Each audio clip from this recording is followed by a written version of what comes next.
So mate, I was recently listening to the most recent album, and it got me thinking about tone and the heaviness of it. Like, you can't really get much heavier than guys like you, Humanity's Last Breath. Like you've taken like that kind of Meshuggah tone and just pushed it. So I don't think we can really make heavier sounding noise than that. Where do we go from here? From heaviness? Yeah, no, we talk about that a lot actually. I think we kind of started thinking when we came around to doing our last record, not the one we just put out, the one before, we started thinking about like what does heavy mean? Like yeah, you can keep tuning lower and you can keep Mm. making louder bass drops and all these crazy noises, which is cool. There's always something to be done there. And I'm always surprised by some band that makes us look weak and I'm like, yo, that's crazy. Like it's cool. But I think we've tried to think more about what we can do with like lyrical content or atmosphere or just the way things are recorded. um there's just a lot of things you can do to make something feel heavy that's not just playing like a breakdown or syncopated patterns or whatever it might be. um so we experiment a lot with that kind of stuff. It's just like there's just a feeling, Yeah. and there's a lot of different things that can give you that feeling.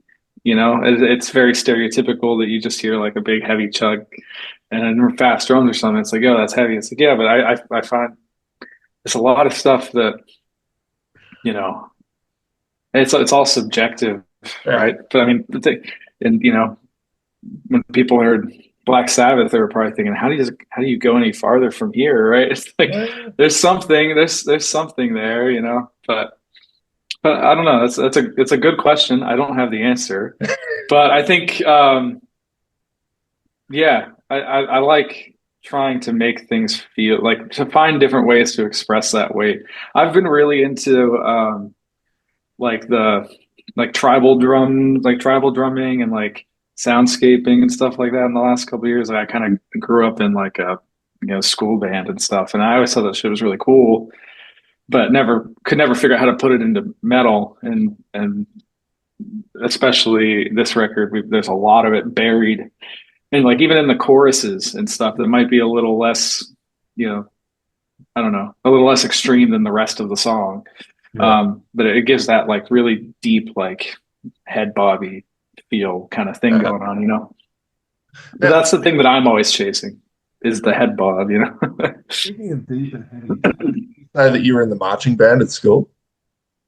Yeah, yeah, I did that for I think 11 years, marching Nice. and concert band, all that kind of stuff. So yeah, How I did loved it. marching band set you up for a career in metal? Oh man, honestly, like I'm super fortunate to I had some really great teachers. I went to I had I didn't come from a nice area or anything. I grew up pretty poor, but the school that I was in had a wonderful like arts program, like just like one of the best in the country for what it is. And just the discipline, really, like to sit and which I don't do much anymore, and I probably should, but I'm usually just now I'm busy thinking about like the business side of this world that we're kind of all like getting older and this is like our job now. Yeah. But when I was younger, just that discipline to sit and practice for, you know, 5 to 10 hours a day. And again, I loved it, and they were very motivational. It taught me the right way to practice an instrument, the right way to learn, kept me in school. It made me gave me the drive to do this stuff because there's very few things I've done in my adult life that were more difficult on me than when I was doing, high school and college drumline, to be honest. Like it sounds silly and like, oh, you're a kid, but like they fucking run through you on that shit. They drill you on that shit. So, Hey, but I loved it. I loved it very much. between how much they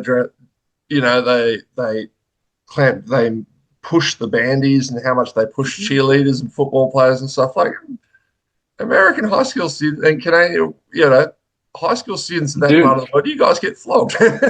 Well, when I started when I was really young, and when I was going into high school, my parents were like, you can either um, do a sport, because I had done a little bit of sports when I was younger. But they're like, you can either go full time in sports or band or whatever.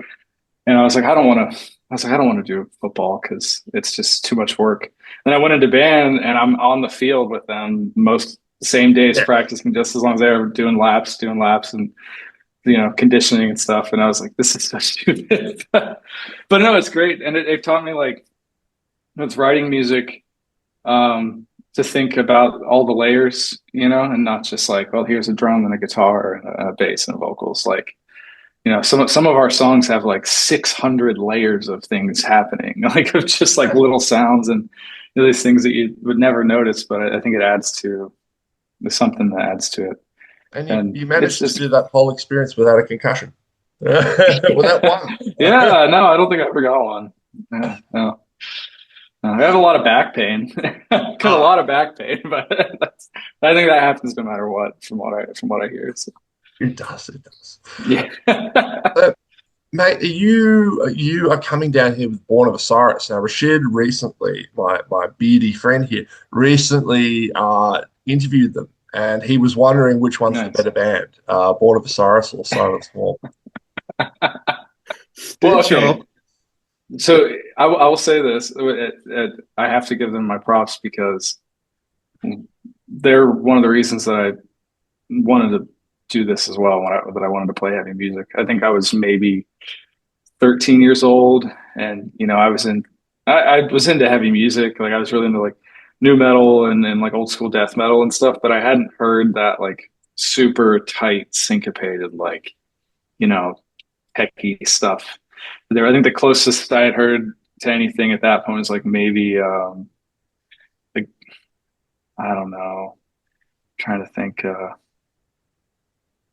don't know, but I hadn't heard anything like that. And I found them on like a random forum. It was like gent.com or some shit back in the day. And yeah, it really opened my eyes to a whole new world of music. And I think we are, even maybe not so much anymore, but there's definitely that little part in the back of my brain that will always be influenced by that band, just because it opened my eyes to a lot of stuff. Like, I had never heard, Meshuggah, Tesseract, like, Veil of Maya, Periphery, any of that stuff. And I don't listen to as much of it anymore, but when on my young developing mind, I was like, holy shit, I didn't know you could make music that sounded like that. This is cool. Hmm. So mad props to them, and I'm very grateful to be able to call them friends, especially Cam. He's an amazing drummer. Well, I was going He's to, insane. yeah, mention Cam specifically because when I was interviewing him, I asked about how they first, met up and formed a relationship with you guys. And then he was talking a lot about your feet. He's like, you got to see Bobby's feet. Now, of course, I thought initially this was all about, drumming techniques, double kicks. But later on, I thought, maybe there's a little bit more to it than that. So I was just wondering, has Cam ever asked you to send him feet pics? He had them, but I'm going to. I'm if this comes out, I'll send him one. Get them Because the other dog. side of that is, has He's Cam ever sent you Oh my feet God. pics? No, I've probably seen them, but no. For free in this economy? That's All right. crazy. I should have watched it first. Yeah, you didn't realize, did you? No, But other than we've had a great, I've had a lot of great times with him. I'm very excited to spend some more time with Cam. He's so fucking funny, dude. Hmm. There are few people that are so like unintentionally funny like that. It's amazing. What was just the pulls it best? off. Yeah. Now, you spoke a bit before about the conditioning that you had when you were playing in the high school band, and that's going to lead you through very well to what's coming up for you guys because you are so busy right now. You've got your Decade of Dominance tour. I see you've just announced shows with Chelsea Grin and a European tour. Welcome to Rockville. And then, of course, coming all the way to the other side of the world here for Australia. So, yeah, how are you looking to face all of that? Yeah, I mean, I've gotten really, it's weird. You just kind of get used to it at a certain point, man. Like, I think I just turned 30. So I've been doing this in this band alone since I was 18, going on 19, and just probably started touring really hard in my early 20s, and I just don't even think about it anymore. Like it's so, it's such a part of life, that it just kind of happens, But I guess, yeah, I'm just grateful to be busy, Like there's times where I'm like, fuck, like I wish I had like 6 months to just be at home and play with my dog and hang out with my wife and whatnot, But it's if the tours are there, it means people care, it means the money's coming in, it means people are listening and people want to see it, and that's the whole reason I started doing this shit. So I have to remind myself quite often, like it's worth it. You just do it. And I'm tired all the time anyways. So regardless of the touring, it's like, well, what's me being tired here or there? It's like, Yeah, you can't just mention a dog and then just not show me your dog. Is your dog around? Oh shit. He's not right now. With my we wife, try to always meet them whenever possible. Yeah. Might be able to grab. Here, this is a baby picture. I've got a baby picture of my golden hair. I have a Goldie. Great. Yeah. When I lifted up, that was covered in Goldie hair. They're the best dogs in the world. Yeah, he's amazing. He holds our life together. Bobby, if you are tired and sore on tour, I might know someone who might be able to give you a foot rub. Oh, is it this man or is it not there? Here I was thinking, get him out. Okay, maybe I just volunteered all of us. We'll all rub it. Well, thank you. I'll keep that in mind. God, we keep it sophisticated here. Oh man, yeah, that's great. I like. Yeah, I love it. I like this so much more. I was talking about Cam.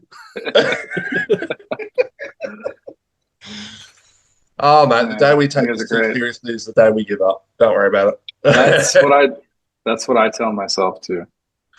It's just music, man. It's just And I get to meet incredible bands and have bizarre experiences. Like I watched and became an enormous fan of Metalocalypse after I met Brendan Small. Rashid was a long-time fan. I had literally watched Metalocalypse on my to-do list for freaking years, and it never happened until after I met Brendan and Rashid crushed this interview. And then I watched the show and I'm like, this is so good. And now I want to do over. I want to ask him questions. I did the same thing with Verge, interviewing Kurt Ballou on 20 Minutes Notice in 2006, and now I'm a nut fan. Wow. Desperate to get that's cool. They're a huge Brendan Small. That show has been a huge inspiration. I love that show because it should not it should not be as big as it is. Like it should not make sense for people who are because there's so many jokes in that like only a very small group of people should understand, but it's still like universally fucking hilarious. And the music's great. Like I used to practice a lot to like the Death album 1 and 2, and like there's some really good. Gene Hoglan did drums on the second album, and so that was a big part of my upbringing too. But that's great. I've never met him. We just played with them at I think Hellfest this year, and I got to say hi to Gene for like 30 seconds, which was amazing. But they had the stage closed for their show because they have the whole blackout, like they don't want you to see them and all that. So I was like, I'm gonna watch them. I was like, I'm gonna be right there, and I couldn't get up there. So. And this is the new and improved Gene Hoglan. This is Gene Hoglan Nano, I believe they call him. He's quite a different man these days. So bless him. I wonder if they made him faster because he was fast as a big dude. Yeah. I don't know. He's still massive, like not even weight. He's just still a massive fucking human. Yeah. I was watching his videos when I was in middle school, like you know, his death and Fear Factory. I'm a huge Fear Factory fan. They're a big inspiration for our band too. I can tell. Yeah, it's really just in like the fast little choppy bits, you know, like there's parts that usually if I need inspiration, they're one of the first bands I go to. It's just like it's just classically heavy, you know. It's great. Did they change? I was 10 years old and they changed my life forever. I saw the video for Replica. I was never the same again. Yeah. So, I get you. Yeah. I get you. That's it. And that's the thing too. We're going back to what we're saying, like, you know, how do you go, where do you go from here with heavy? It's like, even a band like that, they've been doing what they've been doing for 20 something years. And, you know, they're not, it's, you know, respectfully, they're not as probably relevant as they were at the time, but they're still innovating and doing really cool shit that other people aren't doing. You know, it's awesome. Mate, we are coming to the end of our slot, so we should probably say goodbye. This has been it's been great to meet you. It's a pleasure. Band, my lord, you're heavy. So love it. Thank you. It was a pleasure. It was a lot of fun, man. Hope I get to see you guys.